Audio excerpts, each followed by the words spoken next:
नमस्ते बच्चों, सदा खुश रहो।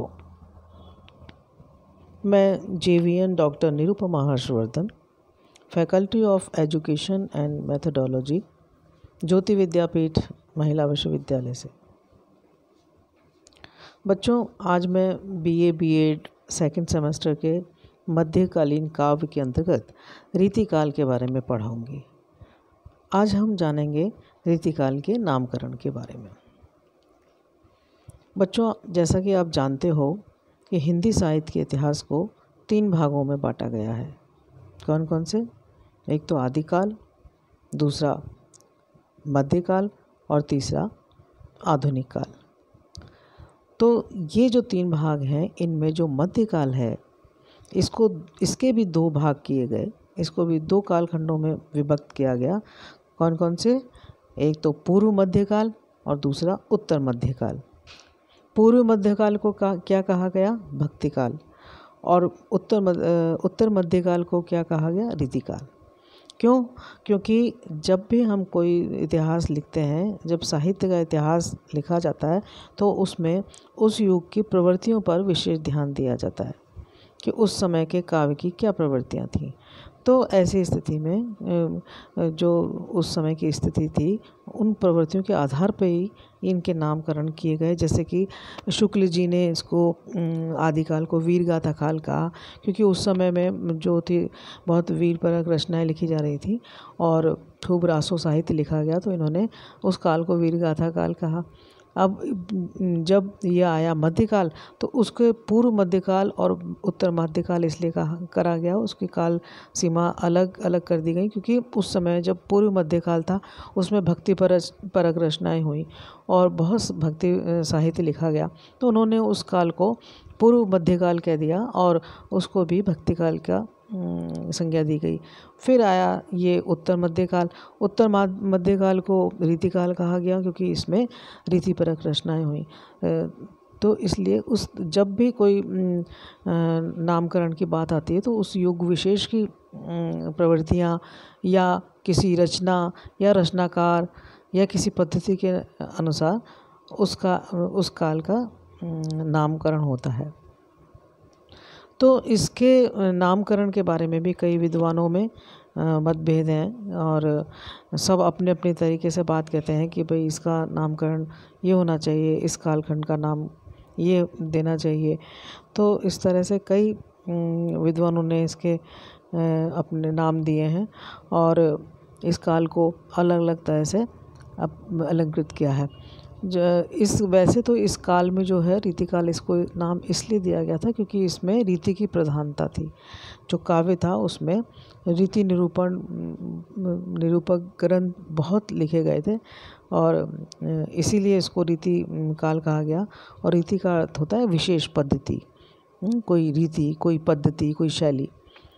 तो इसके बारे में बात करते हैं कि किस किस विद्वान ने इनको क्या कहा है, कौन कौन से नाम दिए। मिश्र बंधुओं ने जैसे इस काल को, उत्तर मध्यकाल को अलंकृत काल नाम दिया है।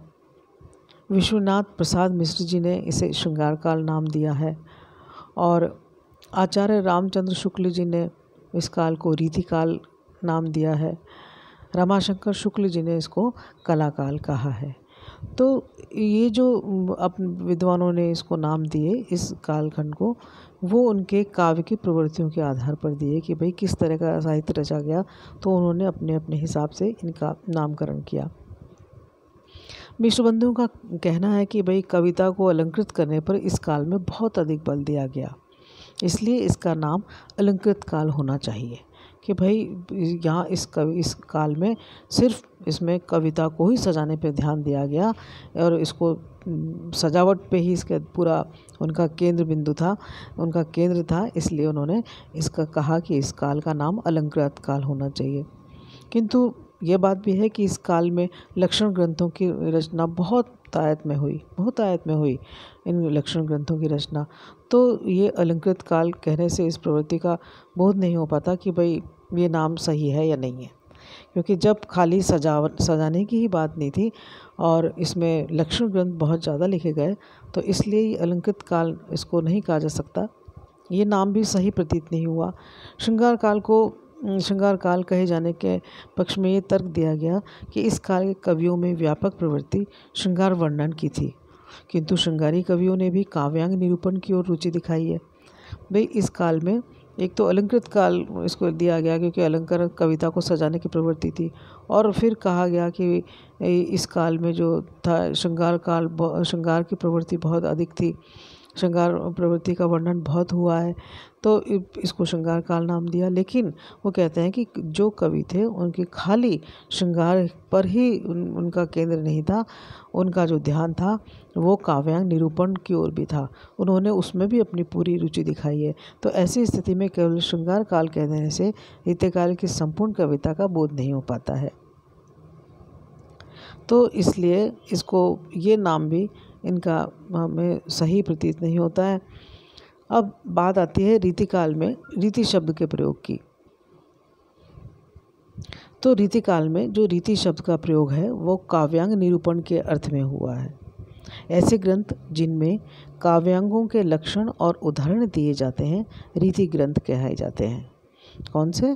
कि ऐसे ग्रंथ जिनमें काव्यांगों के लक्षण और उदाहरण दिए जाते हैं रीति ग्रंथ कहे जाते हैं।